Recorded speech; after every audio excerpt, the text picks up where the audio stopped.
Hello, my name is Nathaniel, and I'm a shepherd. Because of this, I'm known as Nathaniel, the shepherd. In case you're wondering where the others are, well, they're all running about Bethlehem looking for a baby in an horse trough. Not the usual place for a baby, I know, but that's where the man in the 90s said he'd be. It's been one of those nights. I knew we were in for trouble when Benjamin started complaining about his feet. When Benjamin starts complaining about his feet, it can only mean two things. Either he's been jogging without his sandals again, or it's going to be one of those nights. Then we found out we had to count the sheep again. Now, everybody knows the problem with counting sheep in the middle of the night. And I thought I'd come up with quite a crafty solution. What we did was to count 10 sheep on the hour, every hour when we were on duty. And it all seemed to be working very well.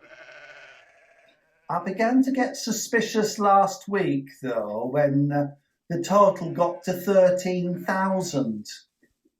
And tonight, the news came. Start again.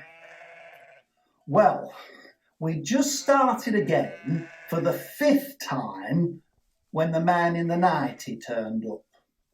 Of course, now I know it wasn't a man in a 90, but when you meet someone in the middle of the night wearing a funny costume and talking about a baby, you don't instantly jump to the conclusion that it's an angel.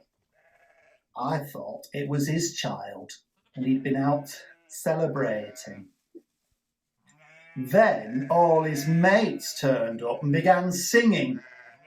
He called them the Heavenly Host, and at first I thought it must be a private association or something, because they were all wearing 90s too. Then I realised they weren't people in 90s. The singing was a clue, because we don't get many choirs like that around here. But I think what clinched it was the fact that they were all 250 feet up in the air. I must say, we all found this a little bit disconcerting. Benjamin began whimpering about his feet again. Philip pretended he was a sheep, tried to sneak off down the hill. And the only reason Nathan didn't do anything was because he'd passed out.